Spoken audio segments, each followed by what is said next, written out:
We've already got wrong. So hello and welcome to episode 5 of Illuminating Rounds. Martin? Hello everybody. What are we going to do today?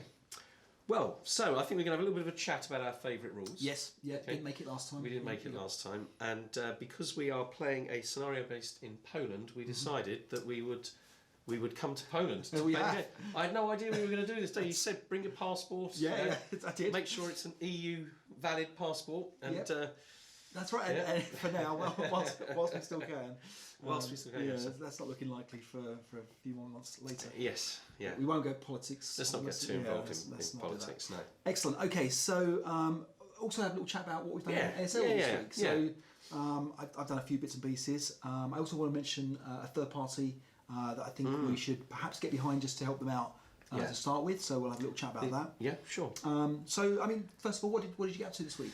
Well, I've not done a lot. Okay. I was watching an Illuminating Rounds video. I quite enjoyed watching that. That was good. And I've been playing Pegasus Bridge campaign game with Martin Mayers on Vassal. Now, is this the one that you nearly resigned, or you? Did yes, resign, I'm very. Well, I think I'm in a perpetual state of nearly resigning. Right. It was the last night scenario, which I think is the third campaign game date. And last night when we began, it looked like I was going to get wiped off the board completely.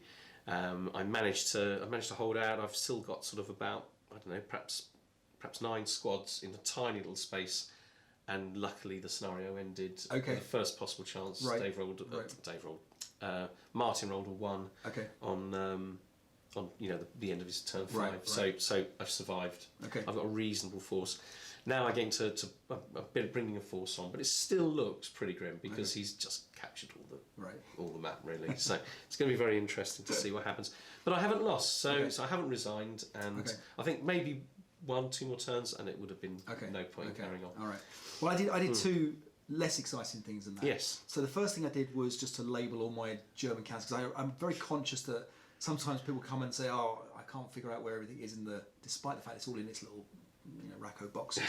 People still struggle, so I thought I'd do that. But the second thing, and the thing that I should have done the day I got my Beyond Valor and Beyond kits, I've removed all the French machine guns from the German OOB, and I put them into a different thing because those little B11s, the light machine guns that I seem to pull out every time I was looking for a German machine gun. It was always a French one, and it's so rare.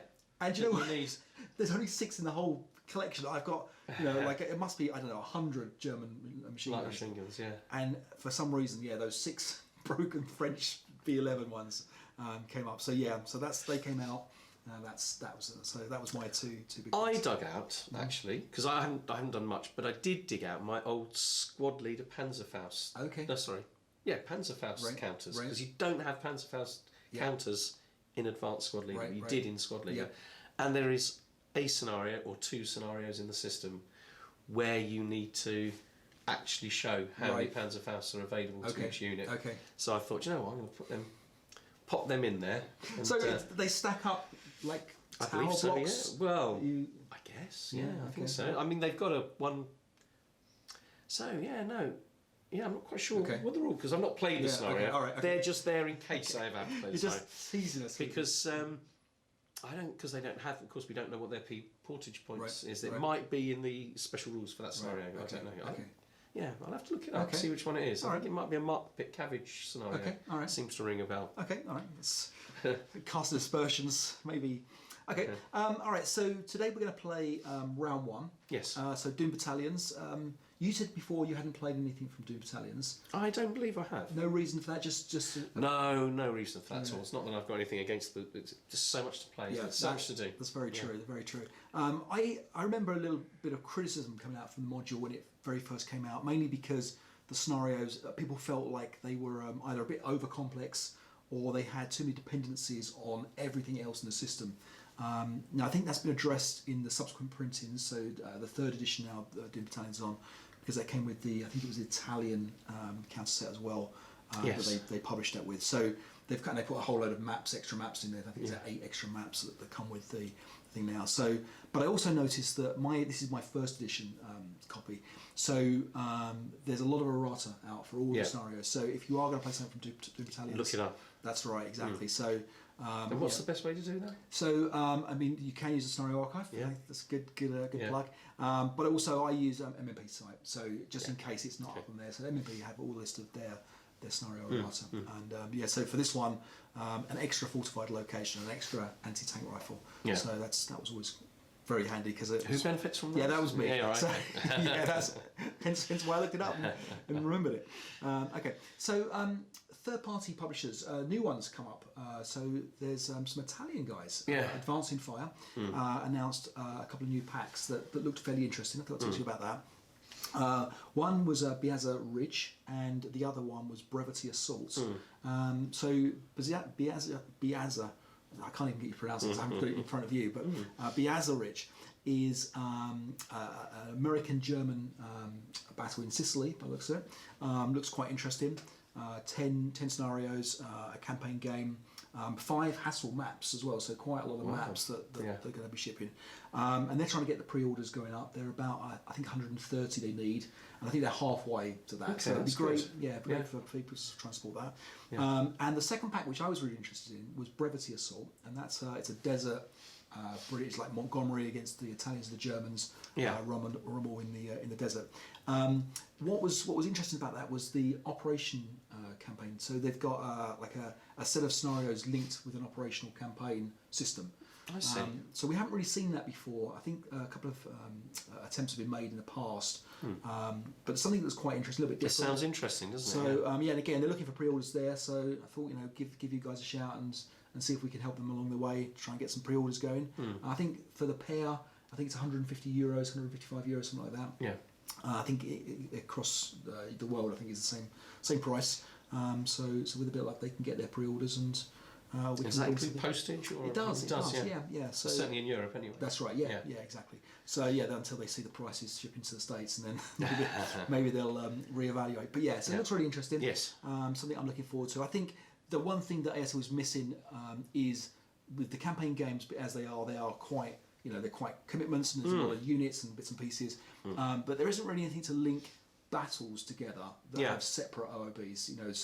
So whether it's a completely different order of battle that fights the next battle, or whether some sort of preservation of force, but a larger injection. I appreciate that campaign games you can buy and you can it's like a shopping cart of bits and pieces. But with new maps that you progress through, it feels like a bit like the old close combat system on the PCs. That would certainly be interesting to look at that. Yeah, exactly. And an opportunity to play sort of desert. That's right. Yeah, I love desert. I know you're not as. No, I enjoy desert. I enjoy desert. Yeah, it's been quite a while since I played anything. So but I seem to remember it being reasonably easy once I got my head around it. That's right, and I think it gives you it kind of fine tunes your vehicle combat, because I think you kind of really learn then. Things like well, how do I get the side shot in a terrain hexes where it's 28? You're going right up to the right hand side of the table for the hit charts. So that's that. Yeah, no, it's cool. Excellent. So top fives. Top fives, right? We talked about top fives. So our top 5 rules. Yes. So we're going to just talk about top 5 rules in any particular reason for why you pick them and things like that. Yeah. But I mean, I don't doubt that your number 3 is not particularly better than your number 2 or whatever. But it's just 5 interesting rules. Yeah. Okay. Fine. All right. So go ahead. Okay. So my number 5 is Seaborne Assaults. I've only actually played 2 scenarios with Seaborne Assaults because it's almost impossible to get anyone to play Seaborne Assaults with you. I had a game in Blackpool. I think you were there. You saw me playing Martin Vicker, getting plastered. That was the first time. I played another one, which was the Vasco Adventure. I can't remember. It's in Norway, right? And it's a sort of slightly Seaborne light because. There isn't beaches, but in every other respect, it's a Seaborne Assault. And that Blackpool one deserves a special mention because you travelled 5 hours after work. It was maybe more than that. It was epically long. I mean, the traffic isn't great either coming up for a Friday night from London to Blackpool. The worst thing is finishing work at sort of 2:30 or something like that, and then driving for hours and hours and hours to get up to jump into a Seaborne Assault. Where, and I know that you were quite tired. I think you'd put a note out on the forums where you'd found someone to play. Yes, yeah. And they were very keen. I think was it Martin Vick was very, very keen. Yeah, brilliant tutor of. I got no allowance for exhaustion. Really, he did a really good job of taking me to part apart. Right. Yeah. And I remember seeing you kind of exhausted when you walked in, and then by the end of the scenario, I was like, you were a beaten man. But excellent. Okay, all right. So my number 5 is jitter fire. So we played a nice scenario the other day. I love the idea of jitter fire in troops. Just this idea, because it paints the picture of what's going on in the battle. You know, you've got people straying, and suddenly you've got your own units firing, which might reveal them to the opposition, and it might put a fire counter on them. Nothing bad generally happens, but it's just adds to the story of things. So it was a rule that was a really nice one for them to include and to think about. It just helps to create that sense of uncertainty, doesn't it? If you just never quite know what's going to happen in a good game of ASL. And especially the extra rule as well in the night, where if you take an opposition's machine gun and you start to fire it, then you're subject to the sniper. That's right, exactly. It was such a brilliant idea of, listen, we're really immersing you in the idea of it's night, it sounds wrong. And nights, that's right, yes, that's right, yeah. Much. Yeah. Excellent. Cool. Okay, all right. So my next one is probably related to the other one, really.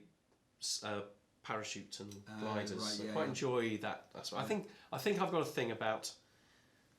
Dare say insertions. I was going to say unusual insertions. I thought you was going to go with. Yeah, unusual insertions. Yes, okay, in ASL terms. Yes. And what I like about it, and it's kind of similar to the Seaborne Assaults, I like the way that you plan it out. You think to yourself, right, if they're all in this glider or they're in this wing, then you're going to have the machine gun with the 9-2 leader and the squad that's going to fire it, and all the things that you need in one place, and then everything lands. And there's things are broken and they're over the wrong side and they're nowhere near each other. And I kind of quite like that attempt, trying to, plan and manage the chaos that ASL sometimes throws at you. Absolutely. And it does give you that kind of, you've got to think on your feet as to what's happening, because there's a lot of randomness in the drop and everything. Yeah. Just finished playing. Of course, I played the first scenario from Pegasus Bridge recently, which is a glider assault. At least they tend to put things down together in one place. I suppose in that respect, it's closer to a Seaborne Assault. I played, I think it was Descent on Crete or something like that, and that's the big. I think it's a lot of balls and counters dropping from everywhere, and it's a very interesting. Did I play that with you? I played it in Switzerland. I don't remember playing. We may have played it. I think we've played something similar to that. Certainly one that's set in Greece, where we had loads of gliders landing. Right. I think I was the Germans. I remember that. That was in the annual. That was one of the annual scenarios. I think that started to get quite hard work. Yeah. Don't you remember? Yeah. Because it just seemed like an awful lot of. Yes. Yeah. Shooting I'll look it up and let the guys know. But yeah, absolutely. Yeah. Okay. All right. My number 4, bridge collapse. So I love the idea of bridges not understanding how much weight they can actually take, and this kind of sometimes little mini game about you put your small tanks over first and slowly eke up the level of the bridge weight capacity, or do you just throw your biggest one over straight over and then you can relax? Yeah, exactly. Or not, as the case may be. And I remember playing a scenario, I think Red Storm with you, and I think there was a question about whether the bridges were going to hold, and it generally doesn't have any effect in the scenario at all. No, but again, you've got that uncertainty. I Yeah. seem to remember you setting up a DC to blow the bridge as well. I think that is one of the sneaky things you can do in that game. And if it comes off, it almost ruins the whole scenario. But sounds like something I would have tried. Yeah. Exactly. Absolutely. All right, your number 3. So my number 3 is Molotov cocktail launchers. Yep. So Molotov cocktails, I think, are quite fun. I think they're quite good anyway, especially against tanks.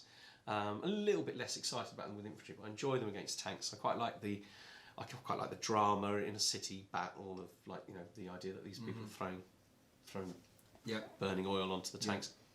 But playing Valour of the Guards, I remember them being really effective. The launchers. That's right.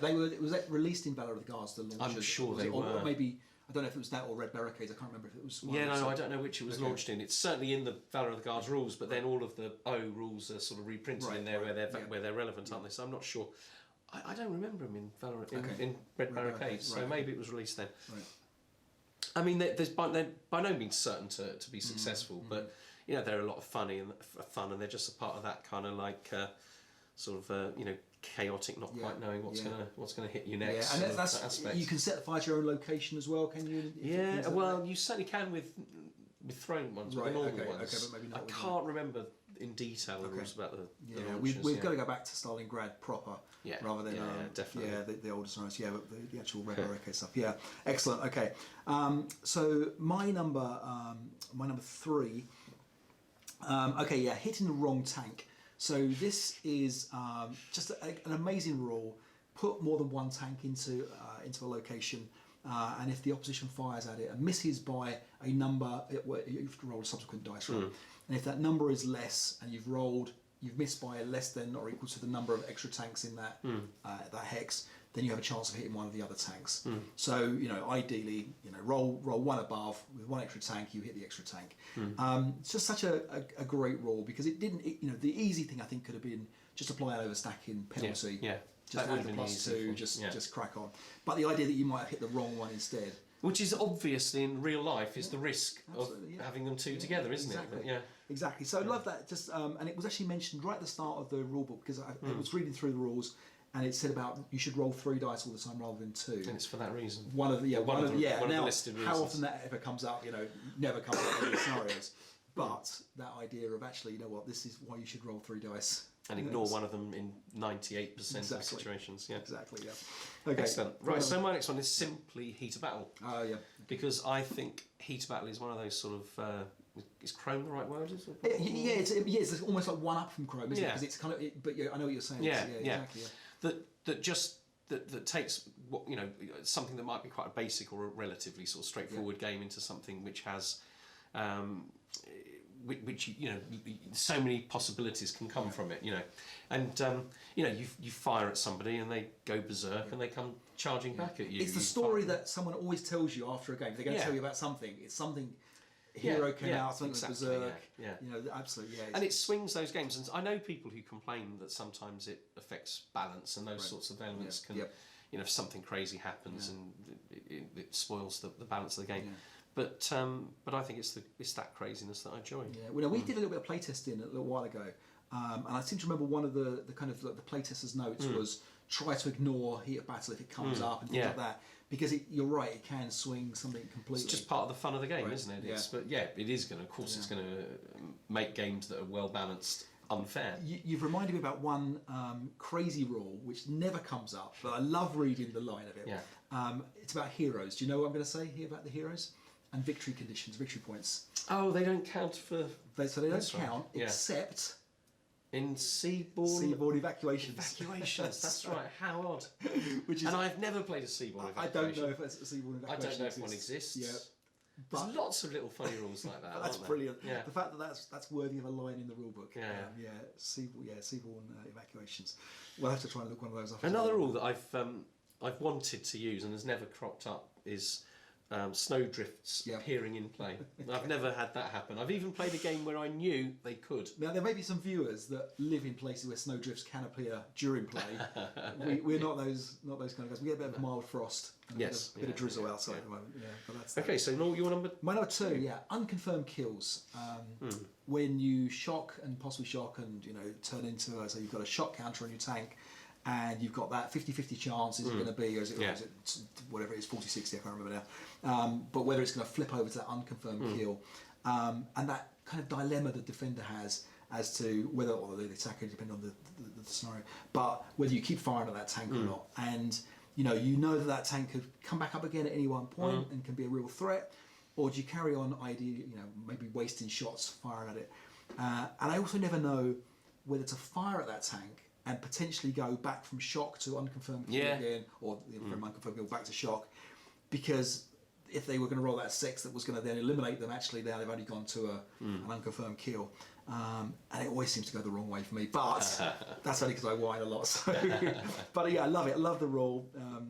That proper idea of nobody knows what's going to happen in this instance, and we're going to wait and see. So number 1. My number 1 is Human Wave and Banzai. Okay. Probably more Banzai than Human Wave. It's not that often you get a good chance to do a Human Wave, is it? But I think the Banzai charges a brilliant little subset of rules. Of course, introduced with the Japanese, I suppose, the Banzai rules. And I just love it. I love the way that it forces defenders to sort of come out and start laying down the fire lanes. But even the residual's less useful against it, isn't it? Because they all go through in one go and things like that. Just very exciting, very exciting sort of stuff. If you're against a player who announces a Banzai, you always know that you're in for a tougher game. Yeah, this player knows the rules. He knows what's going on. Yeah. And he's lined something up for you. You haven't even begun to understand how devastating it's going to be yet. You're going to realise on about sort of the third sort of impulse. Yes, when there's still as many as they were when it started. Yeah. Yeah, nothing's changed. Yeah, it's very often that you get decimated as the attacker conducting a banzai. It's more often that the defender is just left in an awful position where it looks like quite a nice sort of safe defence. Suddenly they look in quite because they've used up all their fire options firing at the banzai, and of course this, that's why having the DC heroes and things like that are very useful, aren't they? You're effectively not risking any personnel at all, really, are you? You're reminding me we haven't played enough PTO lately. No, and I think that's something we've got to address. It's got to come soon. Yeah, exactly. Yeah. Your number one. Number one, Panzerfaust. So the rule that enforces almost by good play proper tank versus infantry tactics. We're playing a scenario today where I feel like we might see a little bit of vehicular sleaze bypass. Yeah, maybe. You're going to see loads. Is that right? Okay.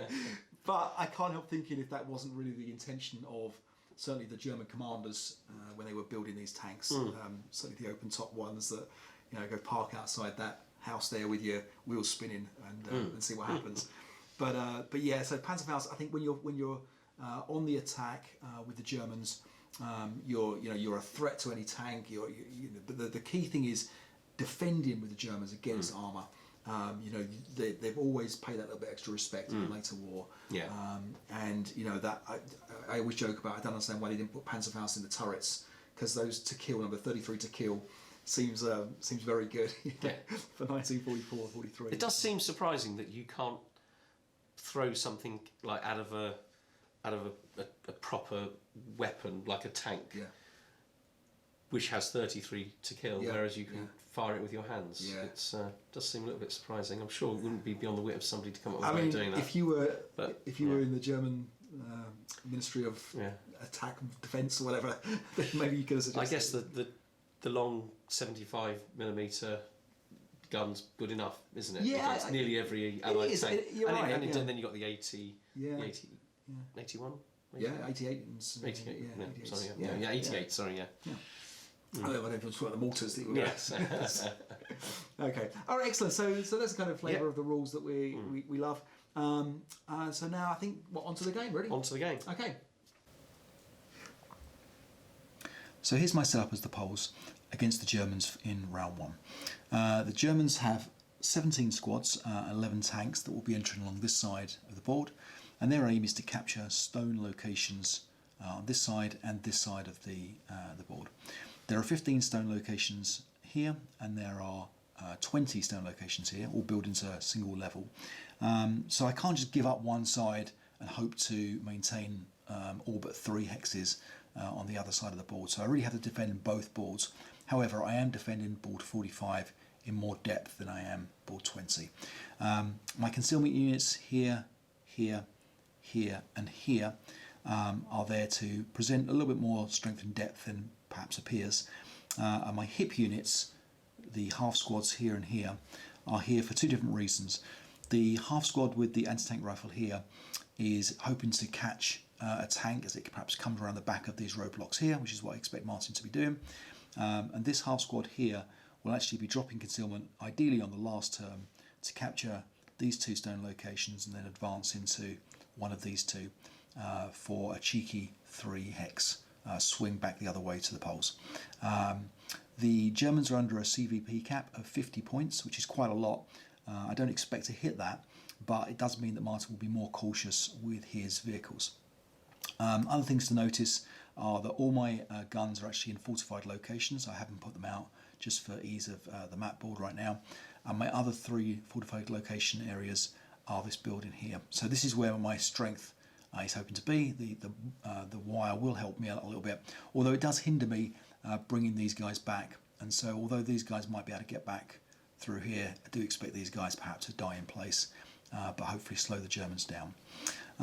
My bore-sighted locations, the area target types are for the machine guns, the infantry target types there are for the anti-tank guns and the artillery pieces.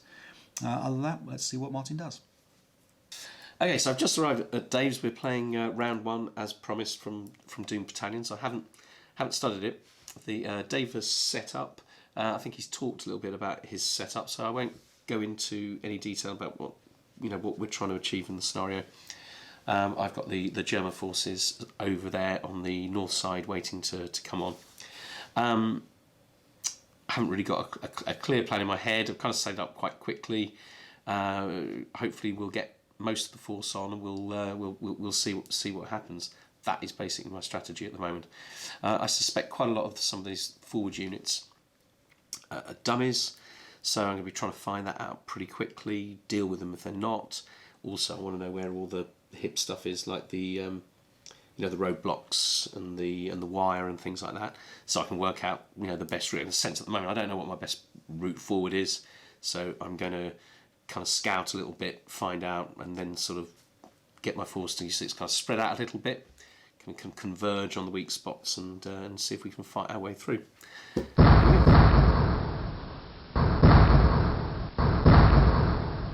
That was brutal, wasn't it? That was brutal. So, yeah, it's never good when the guns stop firing because there's nothing left to fire. So we had this way 4 tanks gone, or 5? 5 tanks. 5 tanks. Wow, yeah. wow. So Okay. 27 points worth of CVP in the first turn. Yes, 2 half squads counts for the ones above 25 because they're 5 each, aren't they? You did get one crew out, and then they were just massacred by the gun that was on a rate of fire tear from hell, wasn't he? Really, You had a lot of rate of fire there. it's crazy. The 37Ls with a 3 rate of fire. They're really, really good. Really good. And I think if I was to play this again, what I would do is I would try to keep the tanks in completely, not to involve them in the battle at all. Really, use just the keep infantry them to root out. to start to root out your positions and things like that. Yeah, there was. I think it all actually feels like my infantry force is pretty strong. I almost don't need the tanks. Right. They're there to give you points, do you know? So I think I just needed to be a lot more conservative with them. Yeah. And then once I started got a flavour of where you were, then I could perhaps begin to use them. And it sounds silly, but you're still 23 points away from a CVP cap. There's not really. Yeah, but I did get more than 23 points in one go, didn't I? I mean, I think that you couldn't have my two saving sets grace is there aren't that many points left in vehicles. That is true. But as you can see, your infantry outclasses mine. Absolutely, yeah. The flamethrowers had an effect. It took out a squad. Well, it's broken a squad. And ELR'd them, didn't it? So there's 2 broken. You got 2 broken squads. That's right. Yeah, exactly. Yeah. So you're starting to certainly press home the start. Although of course, devastating. I think had you have kept those tanks, I think right now you'd be in a really strong position. Exactly. Yeah. But you can always hold back your other tanks, so there's nothing stopping you. I don't see me taking out 10 squads of German squads in close combat. So I don't think that the CVP is that meaningful. Although I suppose we'll never know. We'll see. We'll see. There might be a couple more. I think the thing is, if I can get 2 more tanks, I think then you're very close, aren't you? Then you've got to be a little bit careful, haven't you? But, And, anti-tank rifle got one, didn't it? He did, that's right. Yeah, so this was up in V2, was it? Yeah, this one here. That's right. Yeah. So that was he dropped concealment there to take the shot against the tank. Yeah. And you haven't found any hip units yet. So just there is only the one, isn't there? One squad. One squad equivalent. 2 half squads. Yeah, it could be. be. So there's that to look forward to. So they're the sort of Panzerfaust equivalent early war. You've got a couple of half squads with the That's right. rifles. Yeah. Possibly. So Mm. there's that to look forward to.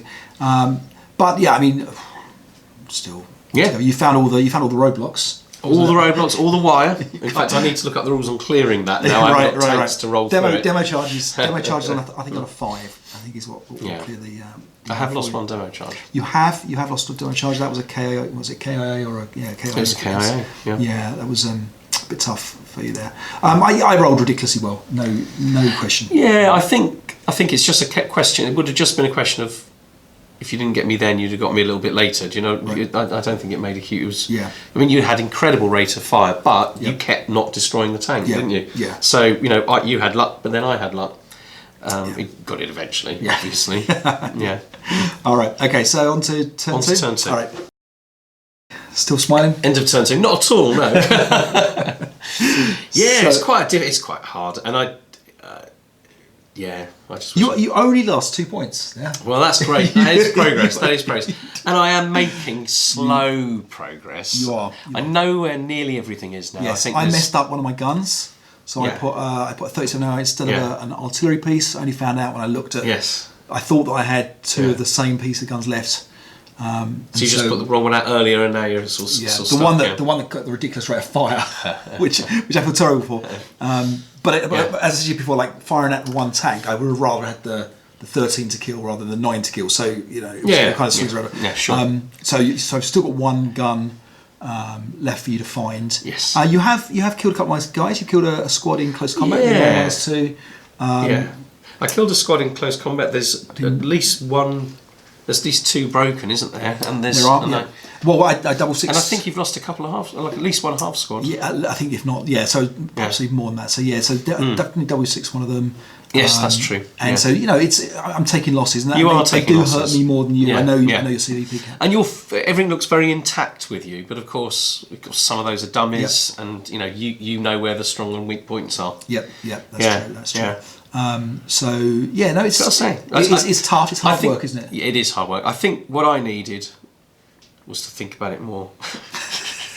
I need to plan it more, Right. But but no excuses. You know what I mean? It's we're chugging away. We're chugging away, making slow progress. Yep. It's not over by any means. No, at all. But it's definitely a little bit of a morale check. You got your own personal morale check. Yeah. No, I think I pinned rather than you're okay. Rather than past it. You have a higher morale.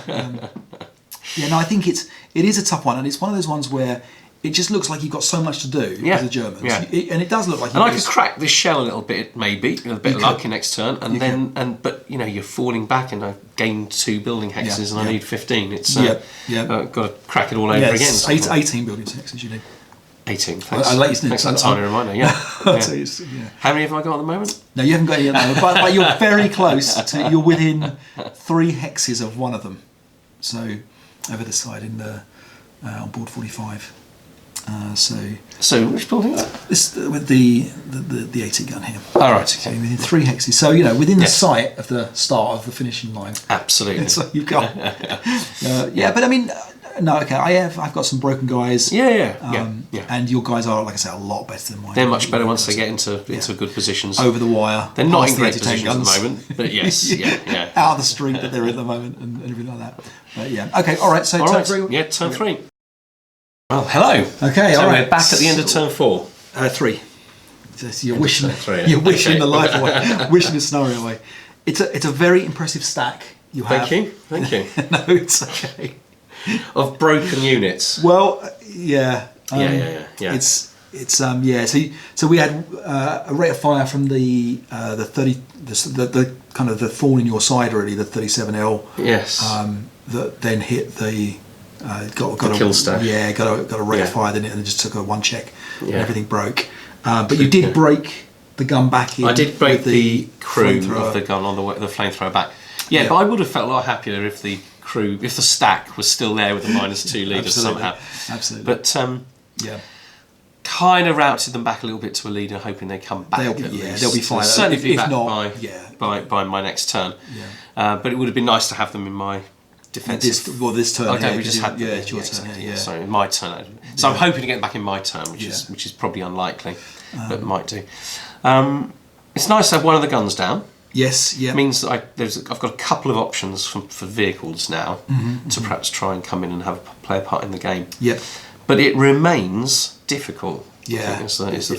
You haven't crossed that road yet, which is not. Thanks for that timely reminder. Yeah. You've been staring at it for so long now. I think the thing that, from my point of view, it feels like it feels like I've got a great line, but it's so fragile. It's so thin. Yeah. A couple of broken units, and it would be very thin indeed. So we had a close combat in where was it? Over there, Y4. Yeah. And you lost a squad there, and they were in a bit of trouble. They had 3 squads surrounding them. They jumped in. Yes. And it was one of those where you absolutely. We talked about the best case for you would be to win it, and then to only be down to facing 2 squads, and almost the worst happened. You got ambushed.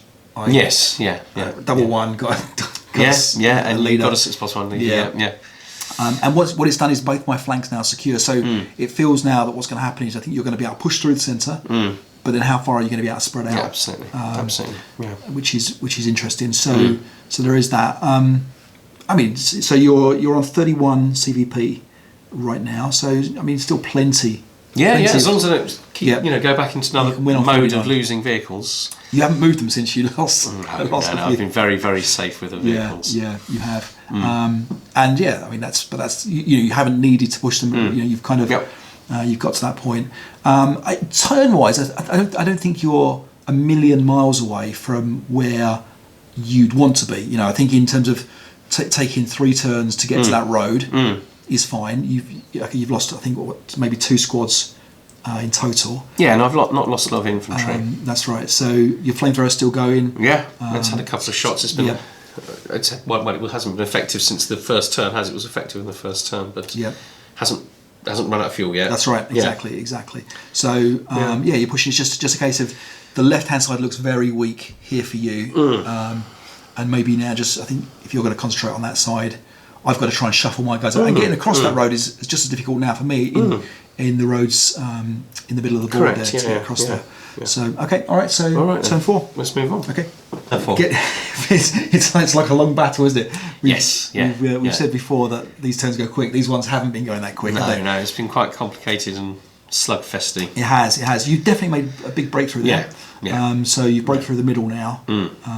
My guys didn't pass morale checks, but you've got some good leadership, and the flamethrowers there coming in. Yes, starting to really make a difference, aren't they? Yeah. I got very lucky with the heavy machine gun and the 9-2 dashing across the road, thinking you thought that was a leader there. I think I did exactly that, and it was a concealed 548 that nearly got me. It got me a 1 check. But you passed that, shrugged it off, no problem. And kind of brought him back into the middle. So it's really slowed up by this wire. Yes. But I mean, basically, I'm in that building now. There's like four.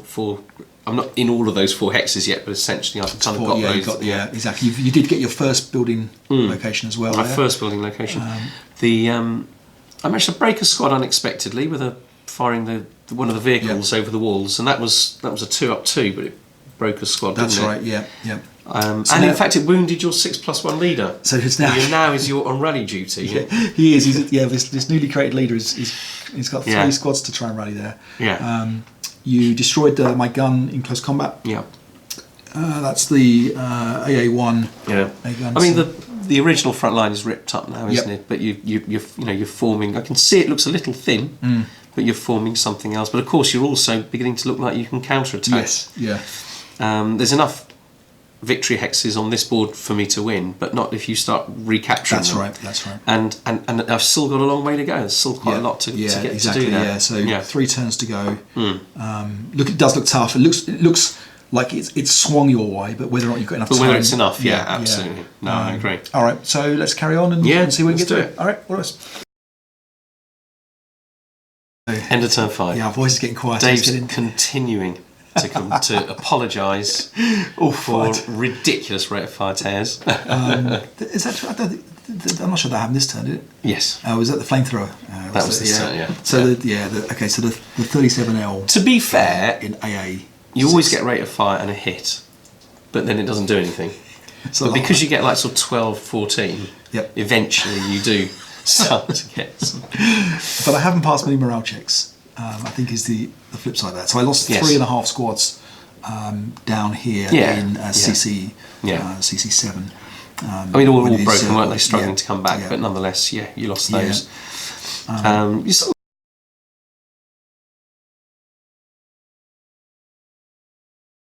If I start capturing any, I still only have 4 hexes. 4 hexes. But you are beginning to look quite thin on the ground on this side. Yeah.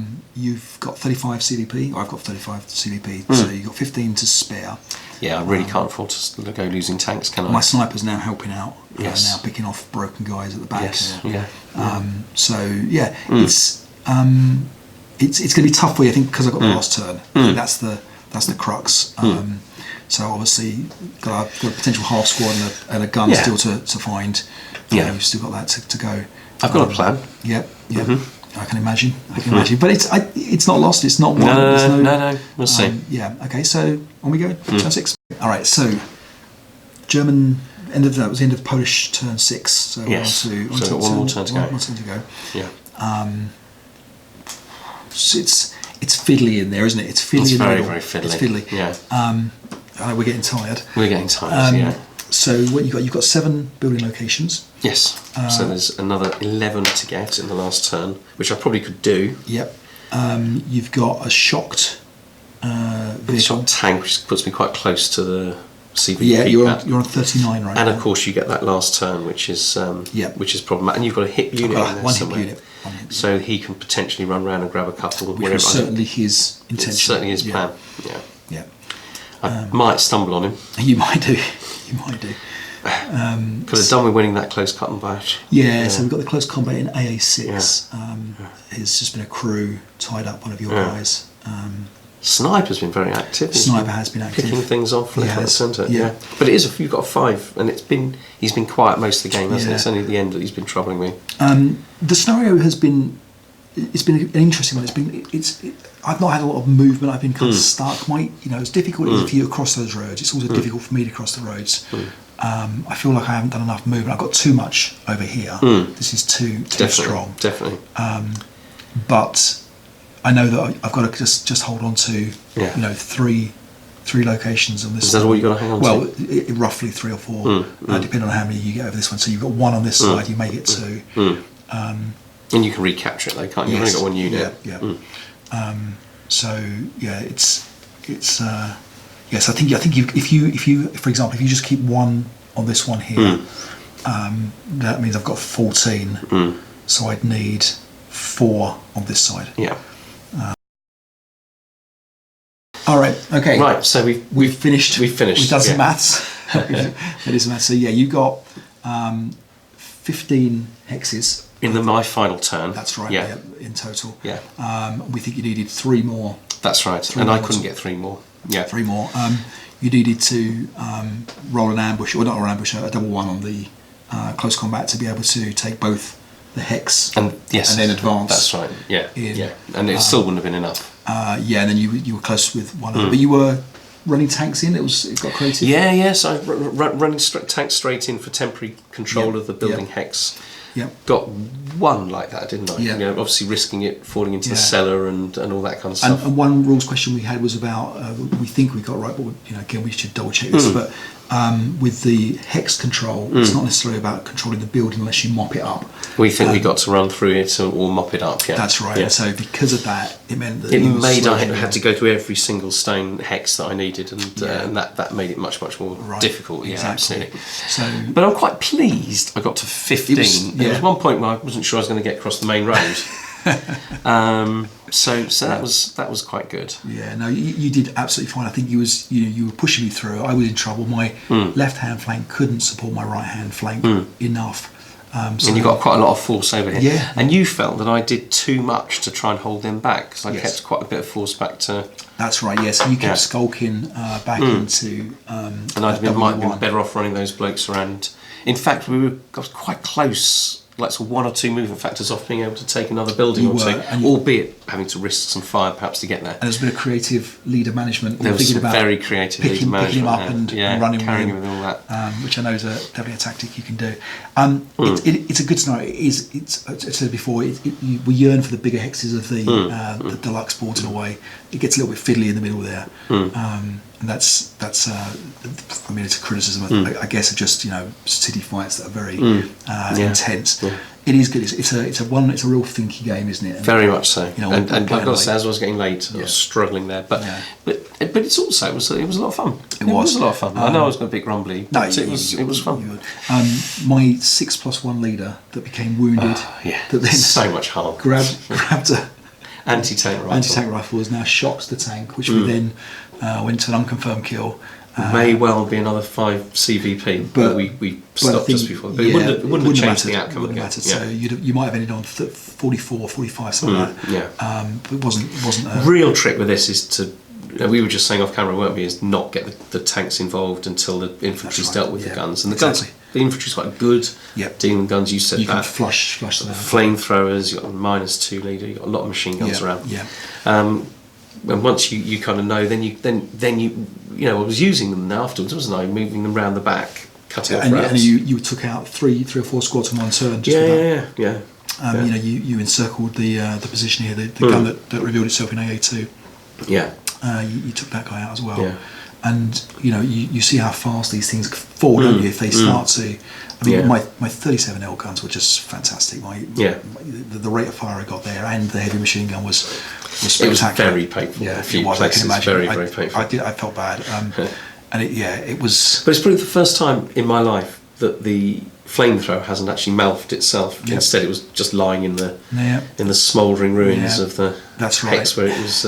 Vacated by the unit that you eliminated. You also got unlucky, didn't you? Because you jumped in and grabbed the flamethrower at the end there, and then you had another rate of fire tear against it. Yeah.